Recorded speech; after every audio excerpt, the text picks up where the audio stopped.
জলপাইগুড়ির দশম শ্রেণীর ছাত্র মহাদেব রায়কে কিভাবে খুন করা হয়েছিল তার পুনর্নির্মাণ করলেন জলপাইগুড়ি কোতোয়ালি থানার পুলিশ।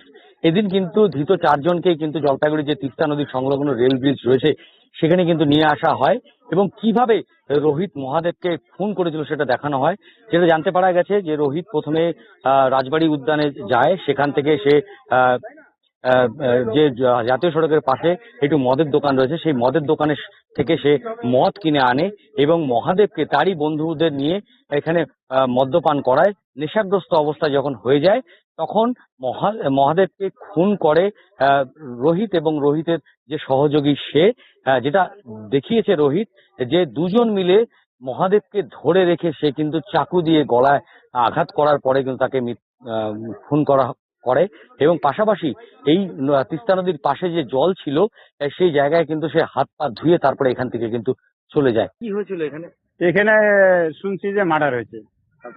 তারপরে শুনছি যে বডির কোনো খোঁজ পাওয়া যায় না, যে কোন জায়গায় এরকম করতে তো শুনতে আমরা আর কি। আজকে তো আমি জলপাইগুড়িতে আসার সময় শুনলাম যে সেই আসামি ধরা পড়ছে, নিয়ে আসতেছে। আমাকে দেখি তাহলে আসামিগুলা দেখবো কিরকম কি হয়েছিল শুনতে পেলেন? এখন শুনতে এখন কি হচ্ছে ওটা তো আমরা বলতে পারবো। শুনছি যে মার্ডারই হয়েছে, এখানে কোন জায়গায় কোনো খোঁজ পাওয়া যায়নি। না আমরা দেখিনি বা শুনিও নেই। না না আমরা শুনি নেই, আমাদের এখানে আমরা শুনি নেই কোনোদিন মার্ডার হয়েছে বা কিছু হয়েছে, শুনি নেই। আমরা যাচ্ছি এইসব যাতে এইদিকে না হয়, এরকম ঘুরতে আসে বন্ধু বান্ধব আসতেই পারে, যাতে না হয় এরকম। আমরা যে শাসন যাচ্ছি যাতে এরকম না হয়, আজকে আমার ছেলে হবে কালকে আরেকজনের হবে, এটা যাতে না হয়। সন্ধ্যার সময় পরের দিন সকালে জানা গেল যে এখানে তিনজন এখানে এসে ড্রিঙ্কিং করছিল। তারপরে অন্য একটা ছেলে এসে মানে ওদের বিষয়ে আমরা সঠিকভাবে জানা ছিল না। তারপরে এসে পুরা একদম চাকু টাকু দিয়ে খুন আর মানে গলায় খুন টুন করে তারপরে চলে গেছে। পরদিন সকালবেলা যে প্রথমে এসে সে দেখার পর তারপরে সবাই জানতে পারলাম যে এরকম এমন বিষয়। পরে পুলিশের তদন্তর পরে এরকম জানা গেল।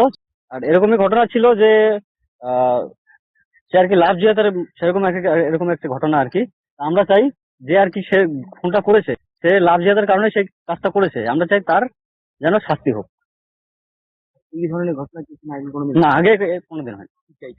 আমরা ওই যে দোষী তার ফাঁসি হোক। প্রেম ঘটিত কারণেই হ্যাঁ, লাভ জিহাদের ঘটনা এটা। জলপাইগুড়ি থেকে অভিজিৎ বোস, ইটিভি ভারত।